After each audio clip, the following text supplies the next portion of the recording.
అబ్బా పిల్లలతో టార్చర్ తట్టుకోలేకపోతున్నా. కనీసం హోంవర్క్ ఏం చేశారో అర్థం. నువ్వు హోంవర్క్ చేసావా? ఎందుకు చేయలేదు? నేను బుక్ ఇంట్లోనే మర్చిపోయి వచ్చాను మేడం. అవునా? సరే కూర్చో. నేను నువ్వు హోంవర్క్ చేసావా? చేయలేదు మేడం. ఎందుకు? క్లాస్ వర్క్ ఈడ మర్చిపోయినాను మేడం.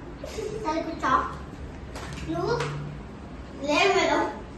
ఎందుకు చేయలే? కుక్క తినేసింది మేడం. సరే కూర్చో. హోంవర్క్ చేసావా? పూరి పూరి తినేయమంటు ఇంకొక ఫోన్